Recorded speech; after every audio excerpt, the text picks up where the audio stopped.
So today we'll be talking about the value of unions in higher education. Today we'll be bringing on our guest, Lauren Byers, to talk about the power and the purpose of graduate unions. Lauren she was actually our union supervisor when we were in grad school. And she has years of experience working with graduate unions across the country, has seen many things, many triumphs, many challenges, and has a very specific and keen knowledge about all that encompasses graduate unions and what it takes to make sure that graduate students' rights are being fairly given and upheld.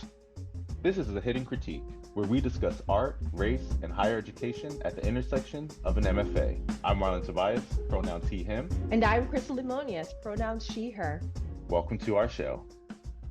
But before we get into a conversation with Lauren, let's talk a bit about our experience, Marlon. When we were in graduate school, we joined our graduate union. I want us to reminisce a little bit about how we got into that and what was our experience. Yeah, definitely.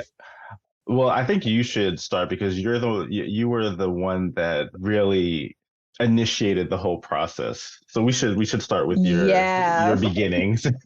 Yes, Marlon, definitely. I'd love to share that little story. Well, my story of understanding unions is coming from my dad. My dad was a labor rights organizer in Jamaica. He worked with the government to really bridge the relationship between unions in Jamaica and then the businesses that had these unions.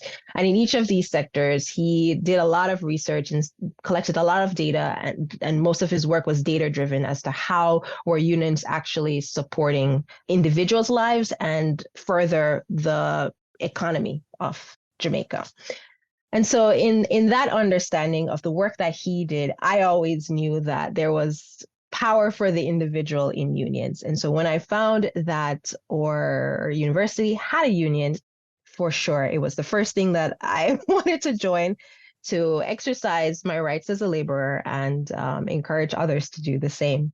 And so I'm curious, Marlon, when I approached you and suggested you should be a part of this union, and gave you my little tidbit and the story of why unions are important. What was your response, and why did you even join? Well, yes, I would say, Chris, you definitely wrangled me into the situation, and I think that is kind of the crux of our relationship, where you have an idea and then you come to me and now all of a sudden we're a team. So I appreciate it, but that was the basis of our relationship starting in grad school. You running into my studio saying, "Hey, I have this thing. We need to make this a thing," right? But as far as my relationship with unions, my father was actually an active member in his union. In New York, he worked in mass transit. So I remember as a child going to these functions sponsored by or hosted by the union. I remember a trip to DC that I think was sponsored by the union. But that's really the only kind of foundation I have in regards to a personal relationship with unions. But it wasn't until grad school, until you that really presented the union as far as its full function and its purpose. And the reason why I joined the union was because as a 30-plus-year-old graduate student who had quit his job, his full-time job, to enter into this full-time art program, that meant that I was losing a certain amount of income. I was losing my benefits.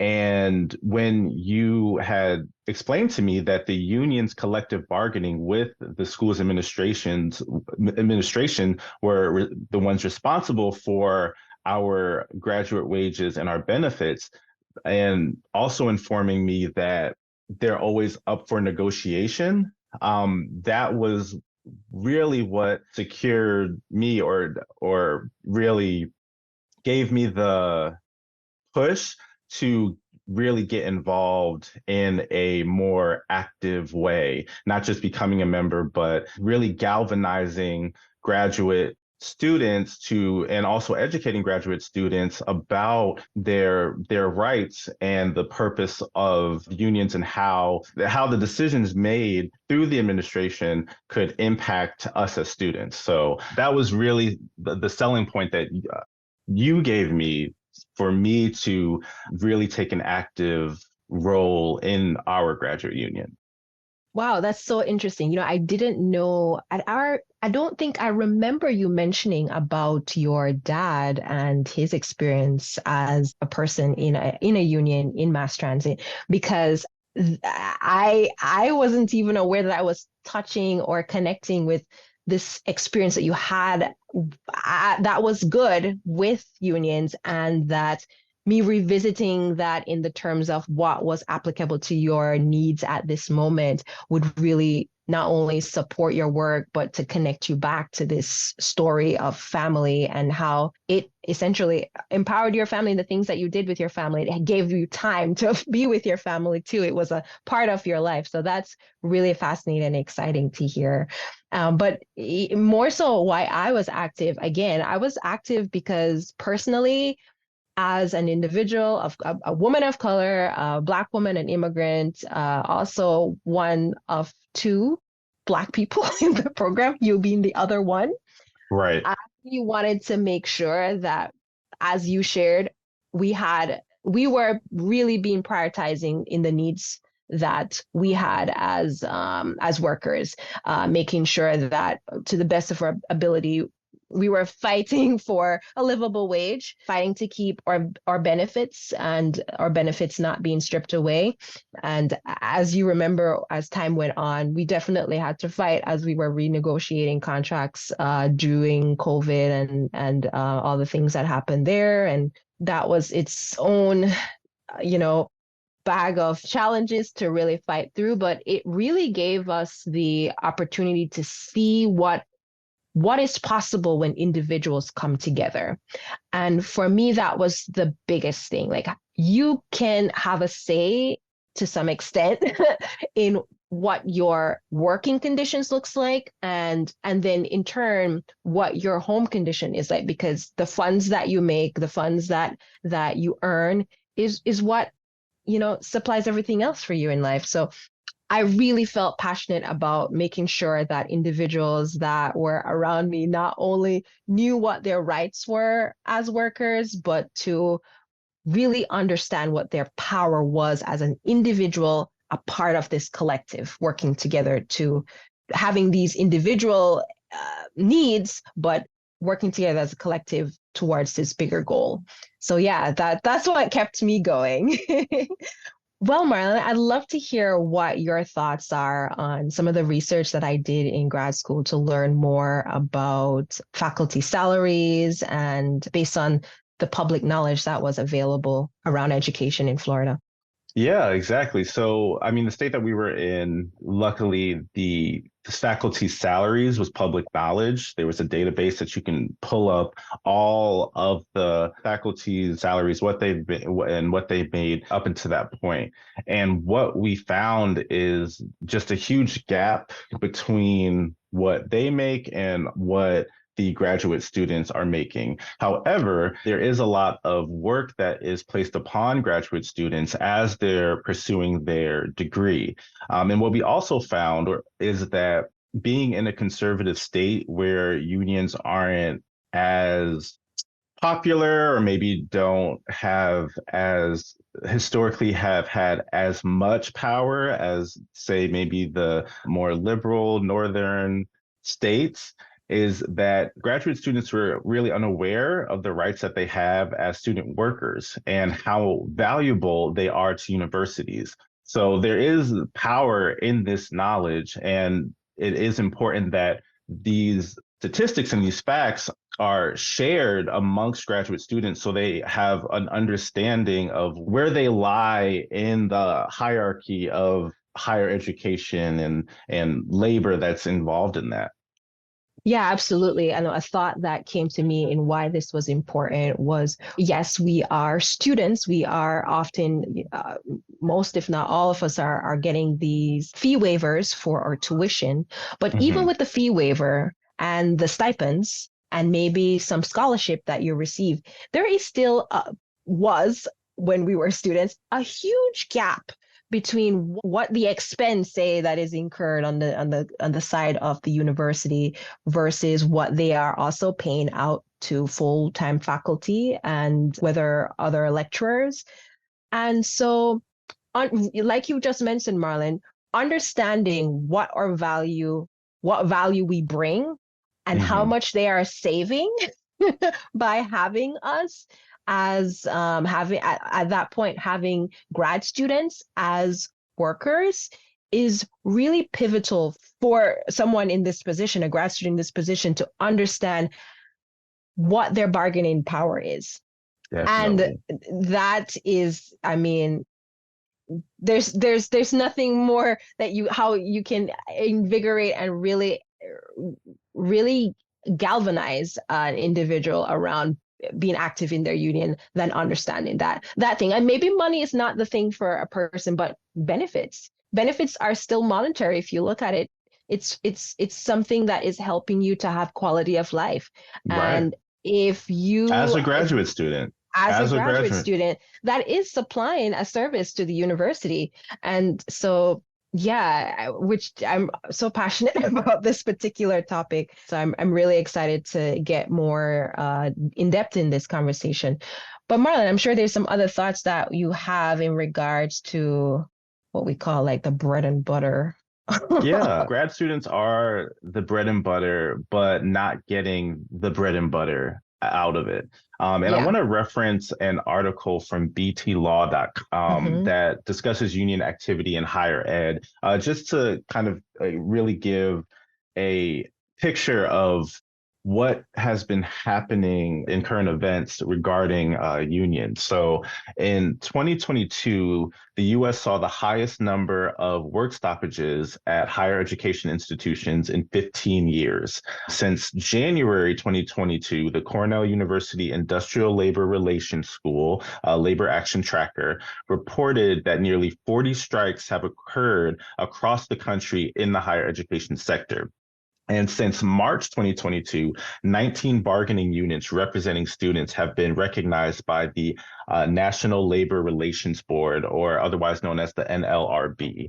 So, as organization efforts remain strong across the country, colleges and universities should be ready for continued organized efforts and union activity throughout 2023 and moving forward. One to really note that was pivotal in higher ed, say strikes, was the Rutgers strike that happened like a month ago. I I'm looking forward to hear what Lauren has to share about that. But I know that during that organizing effort, a big component of that organizing effort was to have a larger unit by having both grad students, adjuncts, and across campus, because Rutgers has multiple campuses, all those campuses coming together as one whole unit, which is a stronger bargaining chip when you're coming to the table as an organized effort. And that was something that the universities blocked and they were not successful in, but there were other successes that were gained. And that organizing effort has really been pivotal across the nation as to how other unions that contracts were about to expire and they were going to be organizing their new contracts, how they responded in negotiations. Yes, so there has been a lot going on, especially within the last 3 or 4 years post-pandemic regarding labor rights for graduate students and faculty members. So this would be a great time to bring Lauren on so she can share her expertise. All right. Hi, Lauren. Welcome to our show. Hi, everybody. Good to be here. All right, great to have you. So we have a lot to discuss, a lot to unpack. But what Chris and I do before we really start to get into the nitty gritty is we do a little check in because mental health is important in life, especially when you're living the artist, entrepreneur, advocate lifestyle. I want to start with a simple question being, how is your heart? My heart is full. Being with you guys is it's a pleasure to reconnect after so many years. It really I is. know. It really is a treat to be in your company, Lauren. We've fought together. We've had so much great time together. And so to reconnect and reflect is amazing. Indeed. Yes. How about you, Chris? How is your heart? I am feeling really grateful. It's really grateful to be in company with people with similar values and passions and just with motivation to do more and have impact on other people's lives. So, yes. Awesome. And you, Marlon, Well, how are you? yeah, my heart is excited and elated, not just for what we're about to discuss, but also just reflecting off of the work that we have done up until this point with this Hmm. podcast and really also being able to tap into our network and find some really great people and revisit these people like Lauren to help us help other people. So this topic in particular with talking about unions and the work of graduate students is really exciting and I don't think is really discussed as much as it should be. So I'm really Hmm. excited to really get into the nitty gritty of this topic. Absolutely. So, to get started, Lauren, we'd love to hear what drove you to this work, the work of being a labor activist. In 2011, I was a student of history as an undergrad, and there were $36 million budget cuts on the docket. This was the sixth year of austerity before and during the 2008 crisis.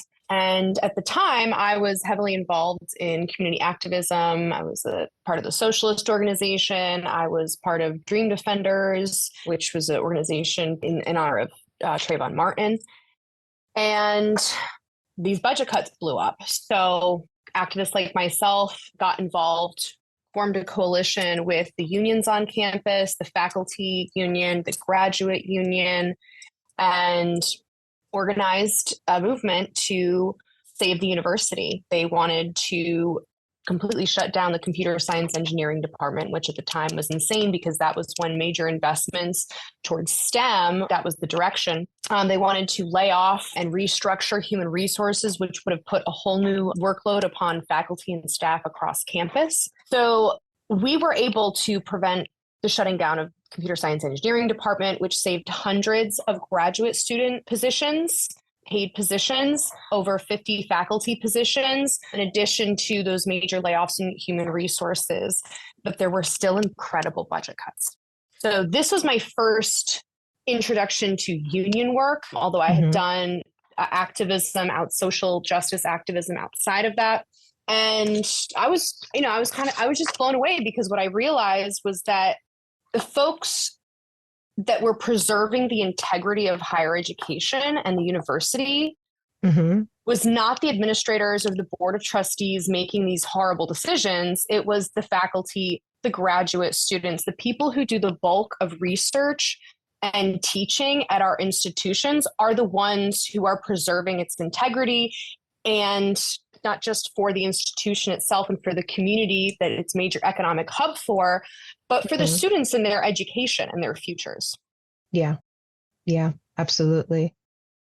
Yeah. And the thing about unions is to the general public, unions are often associated with blue collar workers like truck drivers, postal workers. My dad worked for mass transit. I mean, Amazon now. Why are unions needed in higher education? That's a great question.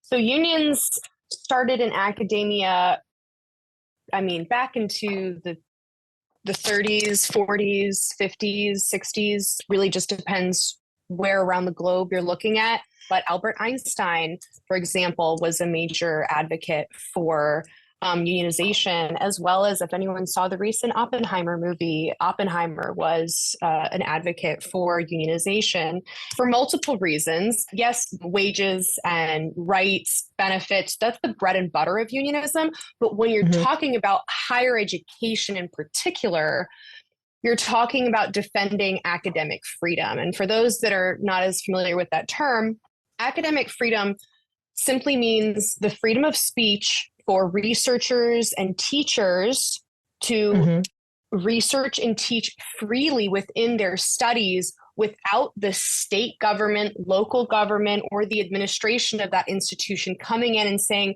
that topic is not allowed in the classroom. That topic isn't allowed in the laboratory. That topic isn't allowed in the art room.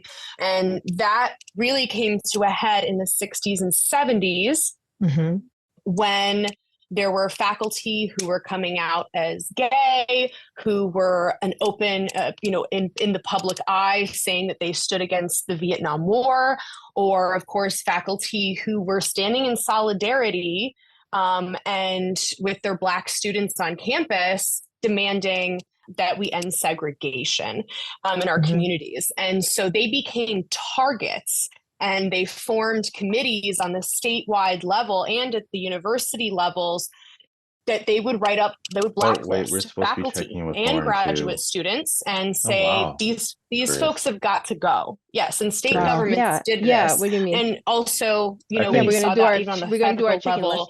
If you know anything about COINTELPRO. Yeah, but we have to introduce, you have to bring in Lauren, be like, hey, welcome to kind of history of why unions began. Because at the time, the economy was very different. When you think about pre-1960s, faculty and graduate students were predominantly what? White heterosexual men. What's the intro that and there were less graduate students. You had more faculty. It was a highly respected position. It was very well paid, and it was well paid considering the economy, because you could raise an entire family on that one salary. Whereas today, the economy has changed with inflation. So and so close out as you come into the 1960s, 1970s, and the 80s, and then move on to the next we see a radicalization of higher education. You see women are attending university. No, I'll do it because you people of color all over the country are starting to engage in discussions that they were previously excluded. You were talking about records, so I'll go ahead and close this out. What did that do? That shook up higher education, and it wasn't what was happening outside of higher education was also wasn't happening in a vacuum. It was also happening within our higher education system. So I personally believe, yes, we have to have, you deserve good wages and benefits, but at its core, if our teachers, our researchers, our graduate students do not have a union, they cannot defend their ability to have the freedom of speech in and out of the classroom, and our entire democracy is at stake. So I'll give you an example. If, the state is, go to environmental. If the, environmental department is doing research on a corporation who's polluting, a big lake or river in the state, and the state says, oh, hey, listen, we don't want you researching this. Then we're not having freedom of research, right? And that can go, you can go down a million different rabbit holes when it comes to research and teaching, right? But the idea is we don't have a free society if our researchers and our teachers don't have freedom of speech in their expertise. That makes a lot of sense. Well, you've talked so passionately about the structure and its history, but let's pull it back a bit and talk a little bit about what is a union and what is its function. Absolutely. So the way I like to describe it simply to most folks is, you ever, I don't know if it's your first job or your second job, regardless, you go up to your boss and you say, hey, I'd really like a raise. And that conversation can be incredibly intimidating, depending on, the work environment that you're in. You could have a hostile boss. You could have, you just don't really have any allies or anyone to talk to or any knowledge on how to negotiate for yourself.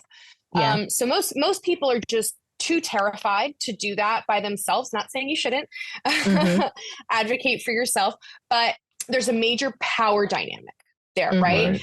And so often people don't ask, period. They don't ask for a raise.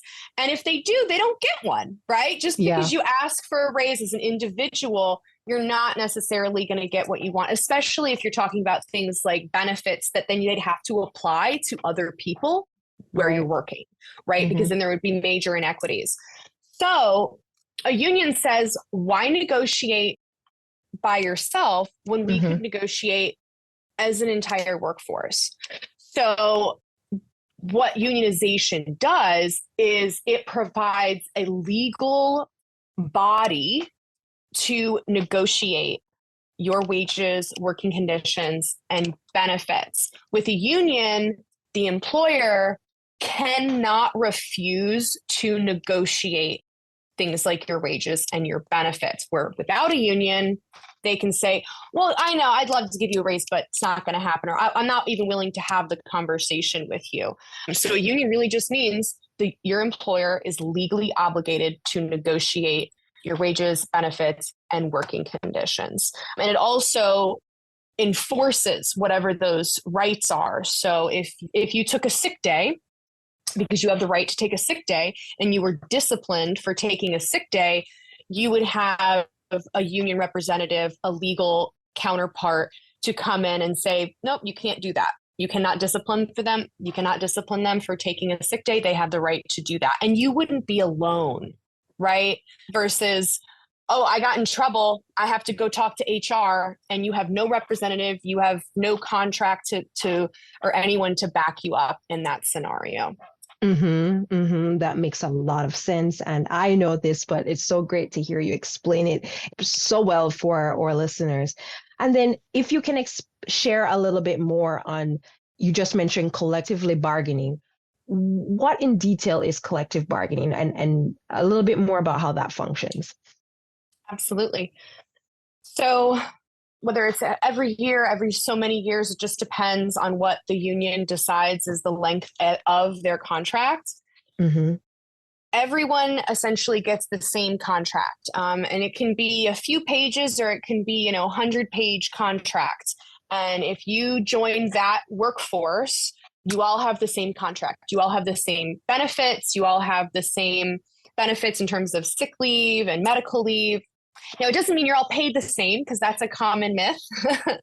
That's a very common myth. However, it does equalize and prevents discrimination in terms of pay, because there is often a minimum. And then when you have raises, that's typically done across the board. So you're not seeing, Joe Schmo over here get, a 20% raise and Jane Doe getting a 1% raise. That's not the way that works. So it equalizes for gender and race, particularly. But what it looks like in practice is your, union members come together and they say, what's our priority? What do we care about most?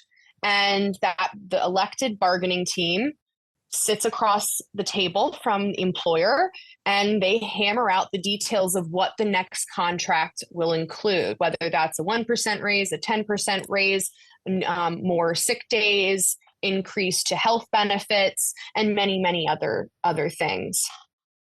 Yes. Yeah.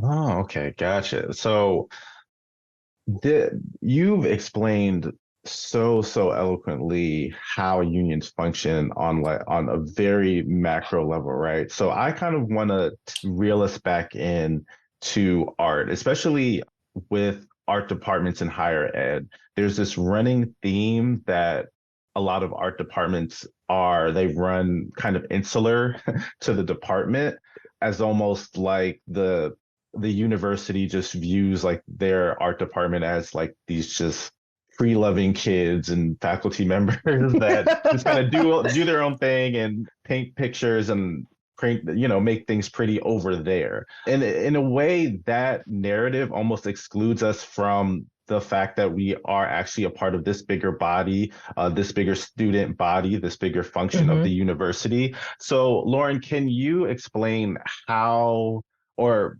what the union or how it really impacts MFA students? Absolutely. Well, I think you make a good point there, which is there's a really strong isolation tendency in higher education. Typically, a large university can have over 100 different departments. And when it comes to graduate students, they're only there for so many years. Depending on how big their department is, they may have a really small cohort. Meanwhile, there's thousands of graduate students all across the campus who are in many ways facing very similar conditions. And so I just want to point out that it's not just the arts. I think, especially in the United States, they've done a really good job at isolating departments in different fields to prevent us from coming together and kind of really acknowledging our common interests, which ultimately sets us up for preventing unionization, collective action on campus. And it doesn't really do good for intellectual thought and discussion, right? When everyone's in their little silos. So I just want to recognize that that's, I think, a part of a bigger culture. And it's not fun. So for art students, I mean, I think the number one thing is, arts is the number one department on the chopping block when it comes to budget cuts. Right. So there's always this looming threat of, if things go bad at the college or the university, we're going to get cut. And what does that mean for us? Does that mean, we lose faculty? Does that mean I lose my advisor? Does that mean that we're not going to have as many teaching assistant, research assistant positions available to art students, or just not having raises? Right. And so I think financially, folks in the arts can be a lot more vulnerable. I know for the fine arts folks in particular, you have to, pay for all your art supplies, which is, essentially you're paying to work on top of if you have grad employee fees. So I think just overall, between isolation and the financial vulnerability, fine arts students are in a tough spot. And so having a union can, one, provide community to prevent some of that isolation and make them feel connected to the larger community on their campus. But it can also give them the opportunity to advocate for better rights and wages that they deserve. And then, of course, with, the rise of fascism, as it is, not just in the United States, but across the world, we're seeing more violence against, activists, people of color, women, and, the LGBT community. So artists are often at the forefront of expressing, the conflict that's happening in the world, right? It doesn't have to be radical, but it can be controversial. And when we're, seeing, what's happening in Florida, which, again, it's happening all over, but specifically in Florida with DeSantis and the attack on Black education in K through 12, and, the attack on critical race theory in the university system. What does that mean for Black artists and other artists in higher education? It means, we wanted to bring this one artist to speak or to bring their collection to the art gallery locally, but we don't want to upset the higher ups. So what do? We really kind of lower the realm of art and culture. And through that process, whether you're grad students or faculty, you could get alienated, you could get pushed out, or your artwork could just not be taken seriously or not be able to express itself in the way that one would hope in higher education. And so a union is, again, going back to academic freedom, when you have a union, you have a vehicle. It doesn't mean we're always going to be able to just file a grievance and, check it off and fix it, although in many cases you would be able to. It's about having a vehicle, an organization that can facilitate the pushback when those things percolate on campus and particularly in art. Wow. So is there, in your experience, is there any art program or department, and you don't have to mention any particular specific names or departments, but in your experience, have you seen an art program kind of on the chopping block, and what came of that? Well, I haven't seen, generally, that's always what gets the biggest budget cuts, particularly the liberal arts and sciences. So that's across the board. When it comes to, art, I know at a college in Florida, I won't say names, but at a college in Florida, there was a faculty member who had art brought to their gallery at the campus, and it was considered to be too provocative because it was some level of nudity. And, the union had to file a grievance to be able to continue to do that work. So the union was able to step in. That's where yes. Okay. Yes. And, financially, that's where that collective action comes back into play, because you can't look at the union contract and say you can't have any budget cuts. That's when the community has to come together and have a kind of public coalition or, speaking a kind of voice to say, hey, let's think about this. Where can we come up with the money? Because often these universities, they have reserves, and reserves are meant for hard times. But what often happens is they don't use the reserves for hard times. They just keep accumulating more money. And then when they want to give bonuses out or give, a president update to their pool at the president's mansion, they all of a sudden they have the money for it. So that's when it comes down to, demanding that your administration and the university presidents, the board of trustees are, using students' tuition money wisely. And then that includes graduate students, right? Because a lot graduate students are also paying for school. So Marlon, let's share a little bit about at the university that we attended, and Lauren can step in to share how she was so pivotal in helping us utilize various tools to guide how we went about having more accountability in our department. Yeah, definitely. So the great thing about our program is that we were in is that at the end of our tenure, our chair would bring the graduating cohort together to do almost like a survey, a meeting with the survey, just to discuss what are some things that worked for them in the program and what are some things that didn't work in the program. And over our tenure, Chris and I's tenure, we found that there were quite a bit of grievances, not just from our side, but from grievances that we've heard from our fellow cohort members, but also from students that came in the program after us, and also reflecting on grievances that graduate students from former years have also brought to our attention, and we saw that was still an issue in the program.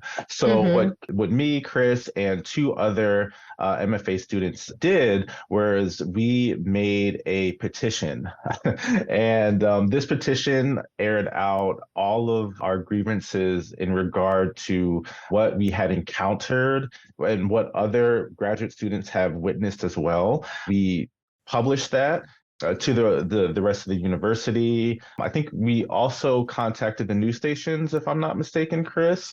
We definitely took it upon ourselves to not only express our experiences in the program, but to over time collect the overall challenges everyone was having, constant reoccurring of just standards not being met as to what was expected in each of our matriculation, and how we would be supported as budding researchers. And the petition gave us this opportunity to collectively voice the challenges that we had and present that in a way that allowed for the university to respond substantially, using the formatting of how a grievance is written through the union really helped us to have the language referencing not only our contract and what was expected, but also referencing the university's mission and the faculty handbook as to what support we were meant to receive, and what were we to the condition we were supposed to work in, and really setting that out, that this is what we need, and here are all the individuals that are also not receiving this support. Right. And along with us publishing and dispersing this petition out to the university, we also contacted specific departments within the university to make sure that they personally received this petition and also knew of some of the bullet points that we had that their particular department or organization specialized in. So, for example, one of the first organizations that we reached out to was, of course, our union to make sure that we received the backing and support from our union. We also sent it personally to the dean of our program. We also made sure that we sent it to the Department for Diversity, Equity, and Inclusion, Title IX. Mm-hmm. So we targeted to send it to them so they can not only be aware of it, but so we can also have a meeting and a dialogue on how we can address these issues and make our program more equitable and safer for all its students. So I think that was also a very important step that we took to make sure that this petition didn't get buried in the department, and to also bridge the relationship gap between the university and our department. That's right. And Lauren, so I'm curious to hear what your thoughts are on this effort, and then share any insights on the support that you gave us throughout the process. Yeah, well, I think it's first important to look at the context in which you took on this effort, right? So at this point in the game, I believe that both of you had been involved with the union for months, if not almost a year at least. Years, about 2 to 3 years. So pretty much our tenure of being grad students. Yeah, thankfully. it was 2 years, and we were approaching our thesis year, which is our third year. Mm-hmm. Yeah. So you and Marlon had God knows how many one-on-one conversations with all the folks in your cohort about joining the union, asking them, what their concerns are, what they're struggling with, what they'd like to see at their institution. And I can't emphasize that enough. Mm-hmm. Because often, particularly when people get involved in activism or looking from the outside, it feels really spontaneous. It appears to happen overnight. And that's just not the case. So if anyone, out there in the art world in higher education is thinking, wow, well, I'd love to do something like that at my institution, the first step is to building relationships one-on-one with all of your colleagues and building that trust and rapport, because without that, you couldn't have, everything that you did following wouldn't have been successful or wouldn't have had as a great of impact. So the steps that really are laid out as you tell the story is, one, right, have one-on-one conversations, building the trust and the relationships. Number two is small group meetings, which I believe, you definitely had with folks in your art department, like to fine tune and refine what exactly is it that we collectively feel needs to be addressed, right? Because, you could come up with 100 different things, but what are the most important? What are, as we call it in the organizing world, the most deeply and widely felt issues? Because those are the issues that people are going to rally around and take action around if you have built that trust through one-on-one relationship building. So again, first, the one-on-ones, two, the small group meetings to hash through what are our shared desires and needs, hammering those out. What are our shared desires and needs? And number four is making a plan, right? Your plan was to create a petition and have it go out to all levels, from the faculty to your dean to the upper level administrators. And then you went public to build pressure upon the action that you already, that already took place, that being the petition. And so it's a series of steps, but it all comes back to having the relationships, and not just the relationships, because you can be the cool girl or guy, whatever you are in town, and everybody knows your name, doesn't mean they trust you, doesn't mean they respect you. Right. That's so true. Very true. And I know that, you had built over those many years deep relationships with faculty. You've done you've had art galleries, you developed respect, and not to mention, you were also known as union leaders, which gives you protection. If you were just out of the blue, I come into grad school and I said, I'm a fight. Let's go sign a petition. Let's do this. Let's go public. I'm so mad. Rah, rah, rah. Yeah, well, you would have been alienated real quick from your colleagues, from the faculty. Faculty wouldn't want to work with you. Even your grad students, except maybe a couple people who are also just want to get riled up, wouldn't respect you. You wouldn't have been able to develop, groups where you do cool art projects and things together. So I just want to emphasize this for the folks that are listening and are feeling invigorated with the idea of unionization, taking power in higher education, or, changing the culture at your department or in the art world. The first steps is really to get involved in your union. Yeah. Gain respect within your department from your faculty, from your colleagues, and build a strong network of people so that when the iron is hot and there is something that needs to be addressed, you have the right people around you to support you in moving forward.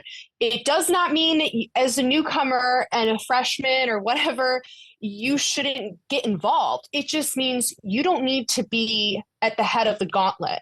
Let the folks who have more security and more standing be at the front and learn from them and ask them questions, because they will be your best mentors, and you'll just have a much you'll be more successful in whatever it is that you're seeking to change. That's absolutely a great point, Lauren, because as Marlon headed with at the beginning of this question, we proposed this petition at the end when we completed thesis, when there was nothing left to lose, except for maybe a few references, which we also secured elsewhere. And we had the support of quite a lot of students.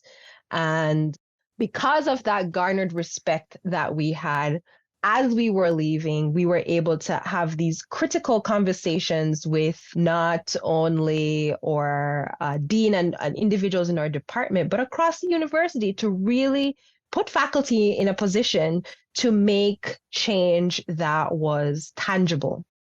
And I'm not sure if I can take full credit, or we can take full credit, but I saw that there is now annual, like a symposium, if you will, for the faculty in the art department to share their research every year. Oh, really? Yes, I did not know that. That's new, something that I have seen, watching the posts and seeing how things are going. That's one thing. I do also know that various accommodations are being met in regards to ADA. I know that there was studio spaces that were not accessible to all students. So that's something that I remember I was told from students that are currently grad students that was being worked on. And that faculty and administration in the department was really listening to students more. Students felt more empowered to speak up. Wow. Yeah. That is amazing. And I really appreciate you sharing that, because I wasn't aware of all of those changes that were made. So thank you for kind of updating me. But on the flip side, I also want to note, Lauren, when you said that, you'd have some students that just kind of come in guns a-blazing, ready to fight. I can think of a grad student that did that. They came in, ready to just air out every single grievance as they came, but didn't necessarily garner that respect and that value in order to really be heard. And they were ostracized and they were silenced and they were looked down upon. And faculty members, they went from respecting this particular student to not wanting anything to do with them, and including some of their committee members for their thesis. And it was hard for them to really move forward. So I really want to stress the importance of garnering those tools and the respect and the collective and the relationships in order to bring some gravitas to your voice when you come to the table. But also, you stated what's important to do is to get involved in a union. So how can one get involved in the union on their campus? I just want to reinforce, no way am I saying that if you're a newbie on the block that you should not get involved or, feel that fire in your belly and put that energy to good use. We just want you to be smart about it so that you can have the impact that you're looking for and you're protecting your career in the long term, because as graduate students, you're starting your career. You're going to be teaching, you're going to be doing research.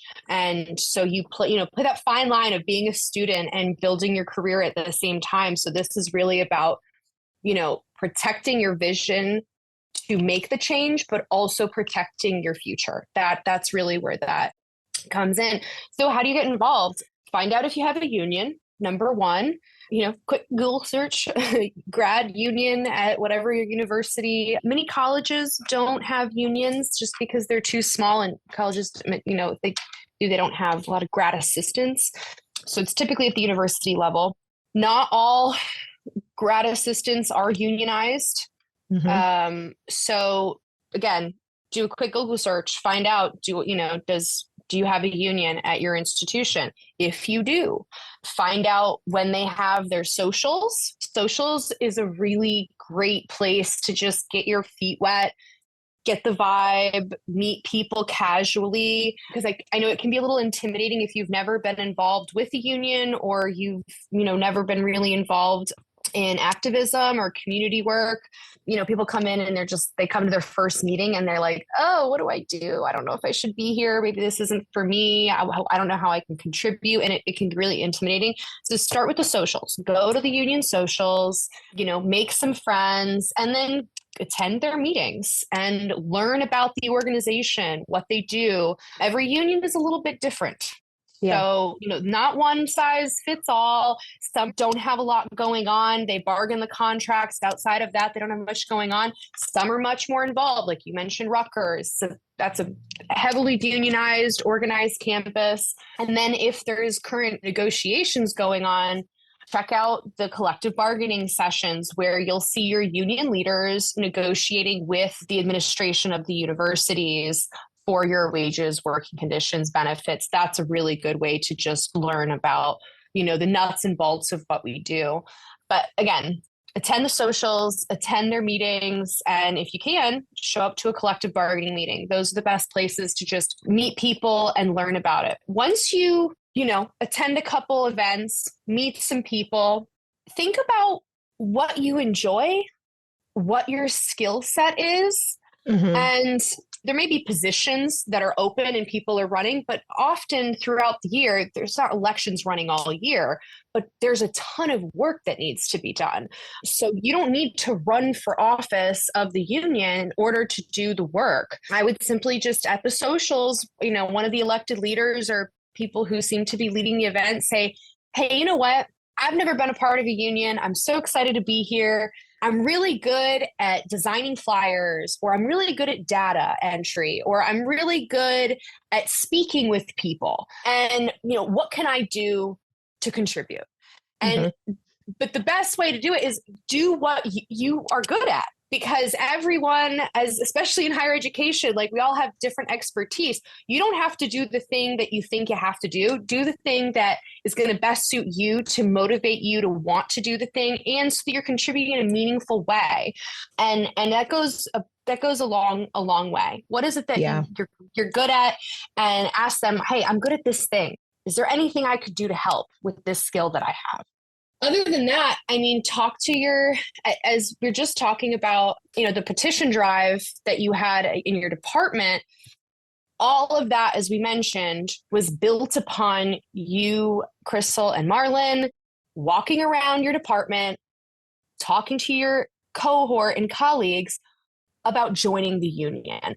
Yeah. That is the most important thing, because if you feel, fiery about anti-racist work, women's rights, whatever it is, if it's a bit more specific, right, and it's within the department, you need to develop the respect, you need to develop the relationships. So start with joining the union, attending some events, and signing up people in your department to the union. And through that, you build your credibility, you build yourself as a union leader, which, by the way, helps protect you, because they're less likely to come after you because you are publicly seen as a union person, and legally you cannot be retaliated against if you are advocating in the name of the union. So yeah, I would just, start with the basics, go to the socials, check out the meetings, figure out what skills you have and what, ask around, what can I do? And just talk to your colleagues, sign them up to the union, and build that base so that you have the respect in your department. You meet people outside of your department. Again, going back to the isolation that folks feel in grad school, through the union, it's the only place that you get to meet, artists get to meet engineers and physicists and environmental folks and psychologists. And interestingly enough, you can end up doing some really cool projects with people outside of your field. Yeah. So see it as an opportunity to get, make some friends, potentially do some cool projects for research or art, and, building a platform for yourself, your future career, and, a voice, a collective voice for whatever is going on in your department or your college. Absolutely. I know you mentioned a bit about there are universities that have grad students that are not unionized. How does grad student that wanted to start a union, how would they do so on their campus? Well, it's part of what I did for my job. I would get calls from grad students and they'd say, hey, we want to start a union. What do we got to do? And what I would tell them is this. And let's be clear, every union operates a little bit differently. So I'm going to do the basics here, and then I'll get into what the details can look like later, what you may run into. So number one, if you're interested in unionization, before you call a union, you do any research as to, who covers, because what you would do is say, okay, unions, graduate students in Florida, in New York, and you have to find out which unions you would be able to work with, because you do need someone to certify you. You're going to need staff. It's nearly impossible to do without an actual union entity to go through the drive and be successful. Before you call a union, which is what would happen, I would get phone calls. We want to unionize. Before any of that, have one-on-one conversations with folks in your department. Okay. And say, hey, we don't have a union. What do you think about that? And they may say, I don't know, a union? What's a union? I don't say, well, this is what a union is. And for the folks that know what a union is, they'll say, oh yeah, I know, it would be really nice if we had a union. I agree. We should have a union. Well, I'm gonna talk to folks, see what they think. To just kind of get a sense if people would be interested in it. Keep it low key though. Keep it low key. And just start with who you know, and just have very straightforward, simple conversations. What if we had a union? And if, again, some people are not going to have union backgrounds, so you're going to have to be prepared a little bit to say, well, this is what a union is. We would negotiate collectively. We wouldn't be alone when things would happen. We'd be able to negotiate higher raises. and protect ourselves. Yeah. Once you've identified, really depends on the size of your institution. Okay. But I would say bare minimum, do not call a union saying, hey, we want to unionize, come help us. Do not call a union before you have 10 to 20 people who are willing to jump on a Zoom call or a conference call and say, okay, what is it going to take for us to unionize? Because one, you may never get past that point. Right. And you're going to spend a lot of time talking to unions or doing this and that. I don't know how many times it's happened to me. I mean, I'd get phone calls and I'd say, you get 10 people in a room and I'll do a training. Mm-hmm. And then you're going to get 20 people in a room and I'll do a training. And then you're going to get 50 people in a room and I'll do a training. And at this point, all we're doing is training people on how to talk to their colleagues and their coworkers about what it would mean to have a union. We're not signing union cards. We're not going public. We're not getting a petition around, because here's the thing. The minute the bosses find out, they start their campaign and they will start sending out emails and they will start calling meetings, and faculty and administrators will start discouraging unionization before it even gets off the ground. And if you allow that to happen, your ability to come back from that, because what's going to happen is, okay, they got all these, the bosses telling them this, oh, the union's going to take your money. They just want your dues. Or, oh, it's not going to change anything. Oh, it's going to, it's going to create more chaos and conflict and problems. Unions don't belong in higher education. All of these anti-union myths will be so much harder to fight against once the buzz is out. Yeah. If you can have those conversations before the bosses find out and say, look, this is what they're going to say to you. Yeah. This is, look, we want a union and we got to pay dues, and this is why we pay dues. And it's not going to create conflict. If anything, it's going to create more, equilibrium and balance at our institution. Right. Then you are in a position of strength. So that is why I just want to really, for anyone, again, who's got that fire in their belly and they're like, let's go, unionization, let's take action, get a cohort of 10 to 20 people together and say, okay, let's do some research and call some unions. And the unions will give you your options, because it depends, again, what state you are. There may be one union available to you. There may be 3 or 4 or 5. And then you call them up and you say, hey, we've got 10, 20 people. We want to start a union. And those folks will walk you through every little bit. It would take me a little bit longer to go through the whole unionization process, but it can take anywhere from 12 to 18 months from beginning to end to unionize. So that's another reason it's so important for graduate assistants to have a really strong core before you decide to move forward with the unionization drive, because the turnover is so high. Yeah. Right. You're there for 2 years. You're there for, especially for the fine arts folks, but that's why PhD students are integral to the core leadership of the unionization drive for graduate assistants, because they can be there from 5, 6, 7 years. Yeah.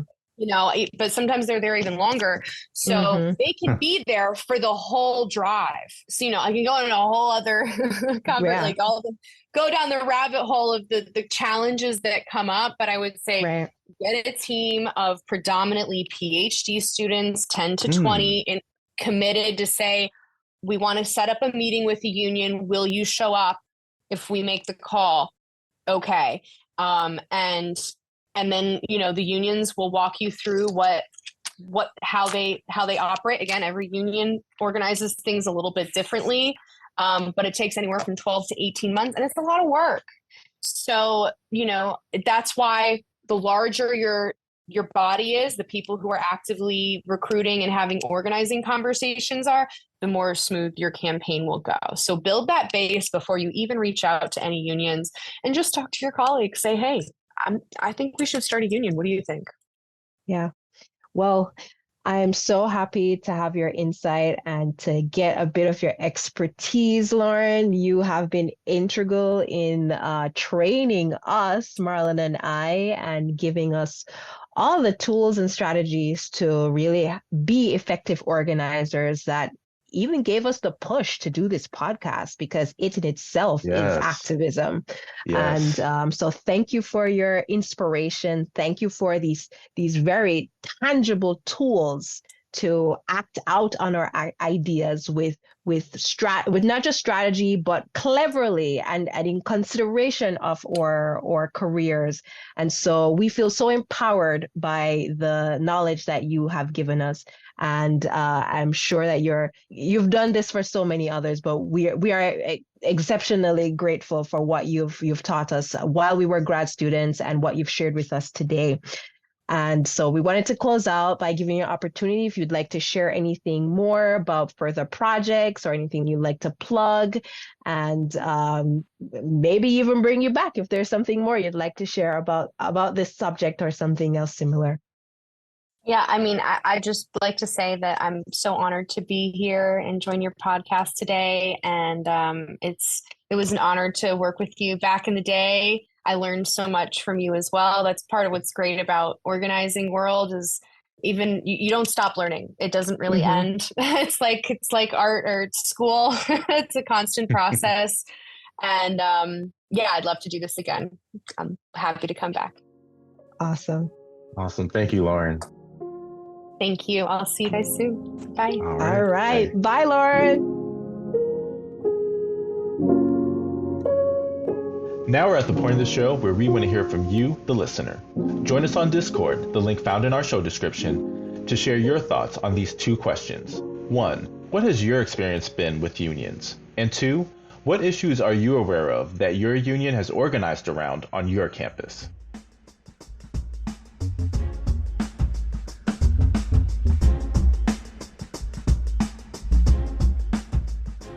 Thank you for listening to our episode.